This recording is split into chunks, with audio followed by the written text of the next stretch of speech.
Hey guys! Welcome back sa ating Basic C++ tutorial, Part 13. So for today, we are going to talk about getters and setters. So object-oriented programming pa rin to guys. And most of you might have heard about these getters and setters. But hindi nyo alam kung paano gamitin or kung para saan ba to ginagamit or kung bakit ba meron pa nitong getters and setters na to. So yun yung itatackle natin for today. So without further ado, ano nga ba yung getters and setters guys? So, ang getters and setters, eto muna. So, yung getter muna tayo. Sa getter muna tayo. A getter is used to access private variables in a class. So, guys, last time, sinabi ko sa inyo, di ba, may public tayo na modifier dun sa taas. So, pwede ding maging private yun. So, bakit kailangan natin i-private? So, we can restrict access. So, makikita nyo mamaya yan para ma-regulate natin. So, yung setter naman, it is used to set a private variable in a class with added regulation. So, nakita nyo yung keyword dyan, guys, with added regulation. So, kunwari, guys, so mamaya nga, meron tayong example doon, t-shirt, gagawa tayo ng t-shirt, and meron tayong size na ilalagay. So, we cannot put any size there. So, pwede lang natin ilagay is S, M, XL, L, so yung mga ganun lang. So, bawal tayong maglagay ng kunwari, dog, cat. So, hindi naman size yun. So, yun yung ginagawa ng getters and setters natin. Ito ay pang-regulate ng ating values. So, ayan, yung nakikita nyo, getters and setters are also a function in a class. So, para din siya mga constructor and object function. But, ang getter and setter, meron silang separate na purpose para sa ating program. So, without further ado guys, para mas maintindihan natin, as always, we will go to code blocks and let's try these getters and setters. So, yun na nga guys, nasa code blocks na tayo. And as you can tell, meron nang nakasulat na mga code right here. So, don't worry, explain ko lahat nung nakasulat dyan. But before I explain this, make sure na napanood nyo na yung last episodes about object-oriented programming. Kasi kung napanood nyo na yun, you can understand this kahit hindi ko i-explain. So, ayan na nga. So, i-explain ko na kung ano yung code na nakalagay as of now. So, I made a class shirt. So, isa siyang blueprint ng object, di ba, guys? Yung class is a blueprint of an object. So, class shirt. And then, meron siyang attributes. So, public, meron siyang brand, meron siyang color, and meron siyang size. Then, I made a constructor which we discussed from the last episode na mas pinapadali niya yung buhay natin sa pag-create ng isang object. So, nanghingi lang siya ng brand, color, and size din. Then, nung nahingi natin na yun, set lang natin siya dun sa brand sa taas. So, yung color, set lang natin siya dun sa color sa taas. And yung size na nahingi natin, set lang natin siya dun sa size sa taas. So, every time din na gumagawa tayo ng object, nararan yung constructor, diba? So, every time na gumawa tayo ng shirt, sasabihin niya, see out, you created a shirt. So, yun lang yung code ko na ginawa bago tayo mag-tutorial. So, in the main method here, gumawa lang ako ng isang shirt, which is shirt 1, na meron siyang brand na bench, so brand, bench, black na color, so yan, color, and then yung size niya is small. So, yun na nga guys, so meron tayong bench brand, meron tayong black color, and small size. And what I did here is just printed out the size of the shirt 1, which is yung small. Now, if I run this code, makikita nyo, it is basic, it is very basic, lalabas lang, you created a shirt kasi gumawa tayo ng isang shirt. And then, I see out the shirt 1, that size, which is small. So, kaya S yung lumabas right there. So, ano yung magiging problema natin dito, guys? So, alam nyo naman yung size natin is small, extra small, medium, large, extra large. So, what if I put, yung gusto ko lang dito, ABC dog. Save. Now, as you can see, guys, papayagan niya yung ABC dog na value dun sa size. So, yun yung magiging problema natin. That's why we have getters and setters. So, wala namang size na ABC dog. So, that doesn't make any sense. That's why we need to regulate the values na pumapasok sa program natin. So, paano natin ginagawa yung getters and setters? First, we need to find the variable na gusto nating lagyan ng getters and setters and i-regulate natin. Which is yung size nga yung kailangan natin i-regulate kasi walang ABC dog na size. So, yun nga, yung size yung kukunin natin muna. So, yung size na to, as you can see, itong size na to, gagawin natin private yan. So, no one can access it except yung class na shirt. So, i-cut natin to and we will put it on the top.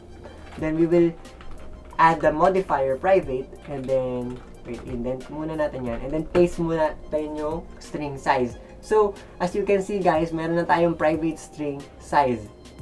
So, hindi na natin siya pwedeng i-access here. So, if I run this, makikita nyo, mag-e-error na siya. As you can see, meron ng color red na lumabas dito. And down here, nakalagay, string shirt size is private. Now, we cannot access this size using shirt1.size kasi wala na tayong karapatan kasi private na siya. So, what we need is a getter function. So, ano yung getter function? So, ito na nga. So, yung getter is an object function also. So, we will just label this getter. Now, we need a return type. So, ano ba yung i-return natin? Ano yung hinihingi natin? So, hinihingi natin yung size niya. So, which is a string. So, we need a return type of string. Then, yung function name. So, para maging standard tayo, we will use getSize. So, gina-get natin yung size. Then, open and close curly braces. Then, i-return lang natin yung size niya. Size. Return size. Yun na yun. So, guys, we will access the shirt1 size by using shirt1.getSize. Now, may access na natin yung private variable niya using .getSize. So, yun yung getter. So, parang wala siyang kwenta, diba? But, yung getter kasi, nag-work siya together with the setter. Mamaya makikita nyo. So, shirt1.getSize, if I run this, makikita nyo, ma-access na uli natin siya. But, still, ABC dog yung kanyang values. So, that's where the setter comes in. So, ABC dog. So, ayan, na-access na uli natin siya kahit private. What we need to do is make a setter. So, yan, lalagyan natin dito, setter. Then, void, yung return type natin. So, ano yung void, guys? Yung void, wala siyang return type. So, as you can see, meron tayong string return type here and then return natin yung size, which is also a string. But yung void doesn't need any return. So, kahit wala na tayong return na ganyan, hindi mag-e-error yung code natin. Okay? So, void set size. But we need a parameter here. So, kailangan din natin yung size. So, string a size. So, kailangan lang natin ng variable na size. Parang hiniwalay natin sa constructor yung pagsaset ng size. Okay? So, now, inside here, we will just put size is equals to a size. So, katulad lang na nasa constructor.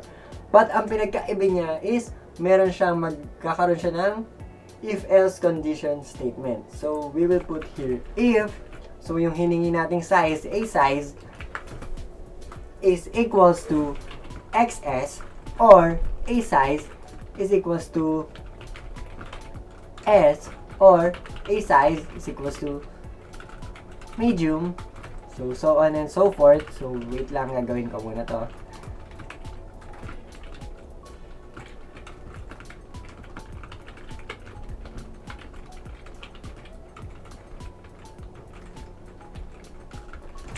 So, yan guys, as you can see, meron na tayong set ng mga words here na yun lang yung pwede nating ilagay sa ating size. So, meron tayong XS, S, M, L, XL na size. So, once na hindi niya ma-detect na yun yung sinet natin, ang gagawin lang natin is yung size i-equal natin sa unknown size.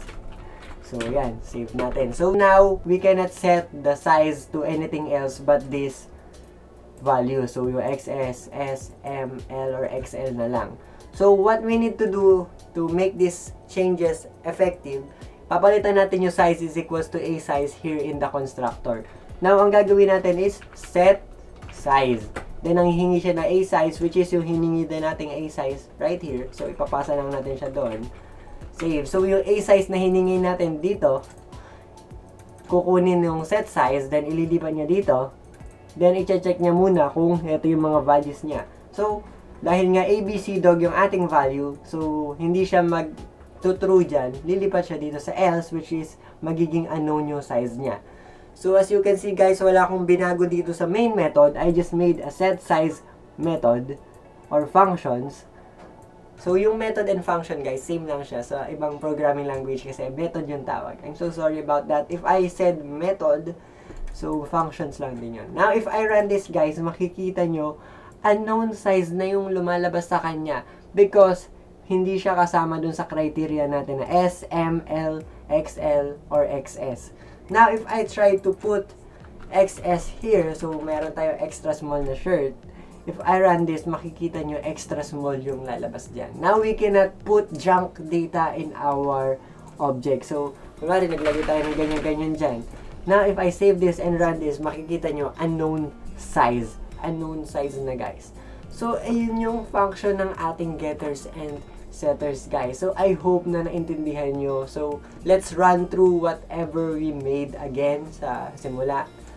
So, last time, guys, meron tayong public na string size dito. Dahil kailangan nating i-regulate yung size, we made the size private. Ngayon, hindi na natin siya ma-access dito. So, instead, gumawa tayo ng getter, which is string get size, then return lang natin yung size. And yung data type niya is string kasi yung ni-return natin is also a string.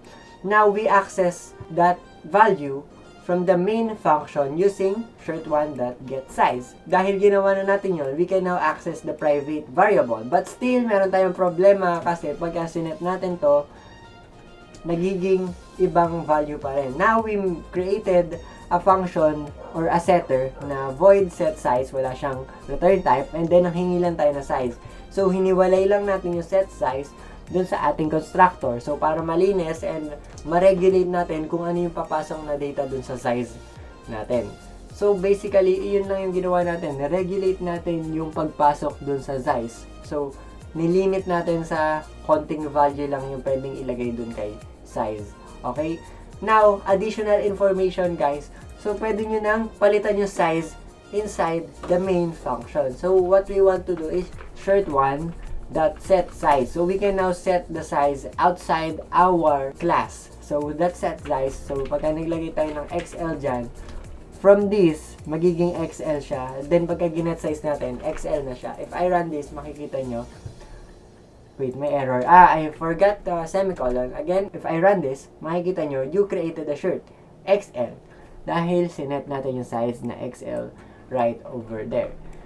Okay, guys, yun lang for today. That's the getter and setters. Kung may hindi kayo naintindihan, you can just always comment down below and I will try to answer your questions. So, yun lang for today, guys. I hope you learned something. And as always, guys, I will see you in the next video. Goodbye.